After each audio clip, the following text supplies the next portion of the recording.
You know, I really don't mind the part about getting older. It's all the aches and pains and the falling apart that goes with it. I mean, you know, eh.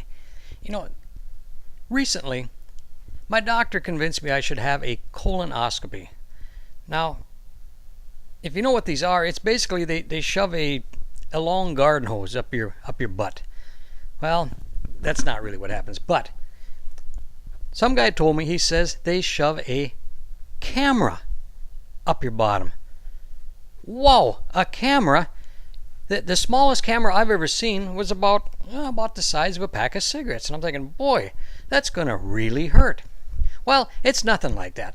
But the night before, they told me to go to the drugstore and buy this bottle of this stuff, and I was supposed to drink this stuff. That's all they told me. Well, I didn't know any better. I didn't know what was going to happen. And I was scheduled to do a show that night.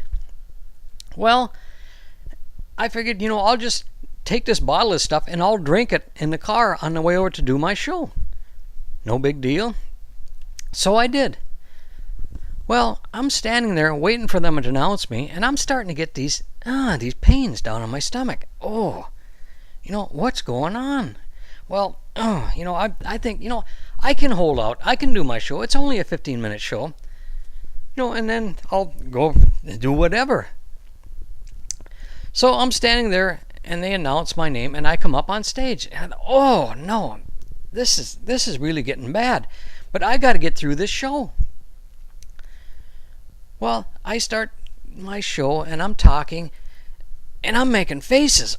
Oh, and I know the sweat is running down my face, but everybody's laughing. They think this is part of the show, but I'm in a lot of pain up here. Oh. Well, I couldn't hold it anymore. And I unloaded in my pants. I was surprised that I didn't blow the back of my shorts out. Well, I'm on stage now, and I've got a problem. I've got a real problem. I've got to get out of there. Now, if you've ever watched somebody after they've crapped their pants, this is real comical to see. And you'll see little kids do this all the time, because little kids are always pooping their pants. This is where the penguin walk originated.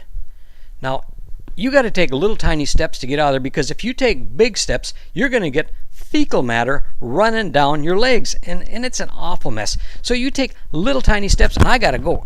I said, I got to get out of here. No, everything's fine. We'll see you. I'll talk to you next time. And I'm walking off stage to get out of there. Well, I get off stage and I go back to the dressing room. Well, now what do? You've got an awful, awful mess in your pants. You can't just take your clothes off, because you'll get in trouble if you're walking around in this club naked. So I said, to hell with it. I'm just going to go get in my car and I'm going to drive home.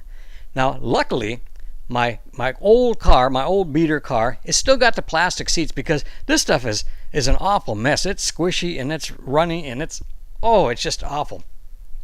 So I get in my car and I start driving home, and I'm sure I was driving too fast because I wanted to get home. Well, sure enough, here come the red lights on behind me, and I get pulled over. Just what I fucking need. Just great. So the policeman comes up to the window, and they always ask this stupid question. I am so tired of stupid questions. He says, "Do you know why I stopped you?" Well, what I wanted to say was, "I'll bet I'm the 100th car that went by you tonight, and I'm the winner of a free blowjob. Is that right?" Well, no, I didn't say that. I didn't. I wanted to, but I didn't. I said, "No, officer, I'm not really sure." He says, "Well, you're driving a little fast." And just then, one of them pains in my stomach hit again. And I shot another load in my pants. And this is really turning into an awful, squishy, wet mess. And he says, "Is there a problem?" I says, "What do you think?" He says, "I need to see your driver's license." And I said, "Well, it's in my back pocket, and I really don't want to reach back there." He says, "Sir, I need you to step out of the vehicle." So I get out of the vehicle and I'm kind of holding my pants because I don't want this stuff running down my legs and into my boots, because it's a bad enough mess as it is. And I know he thought I was hiding contraband in my pants, probably drugs. So he says, "Sir, I'm going to have to place you under arrest. I need you to put your hands on the vehicle and spread your legs." Okay. He says, "I'm going to search you because I think you're hiding something down your pants." And I says, "You really don't want to put your hand down my pants." He says, "Hands on the vehicle now." Okay. So I put my hands on the vehicle and I spread my legs, and he came up and he slid his hand down my pants. And the look on his face was priceless.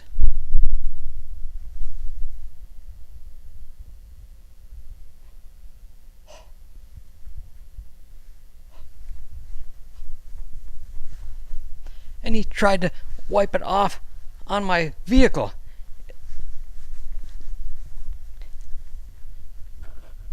I says, "I told you didn't want to do that." He says, "You shut up." He says, "You're lucky this is my gun hand, or I'd shoot you right there where you stand."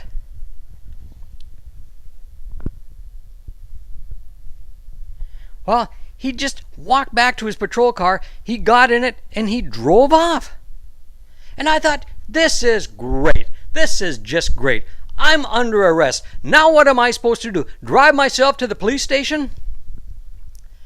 Well, I thought, you know what? If he can't escort me down there and give me a nice ride, I'm just going to go home. So I get back in my vehicle and I drive home. When I get to the house, man, I don't want to go in the house like this because I've got an awful mess, all the way down my legs and into my boots. Luckily, my neighbors had left the garden hose laying out in their front yard. And I thought, oh, what the heck? It's dark out. Everybody's asleep. Nobody's going to see anything. So I go over there and I turn their hose on and I start hosing myself off and taking my clothes off because I want to get all this stuff off of me. Well, my neighbors are two old widows and they were still awake. And one of them was looking out the window. She says, "Mabel," she says, "there's a naked man in our front yard." And Mabel says, "Should I call the cops?" She says, "No." She says, "Bring the binoculars." Well, the next day, they baked me cookies and they sent them over with a thank you note. So the moral of the story is, when you got one of these colonoscopies scheduled, don't go anywhere. I mean, you don't want to get more than 20 steps from that toilet because this is a disaster.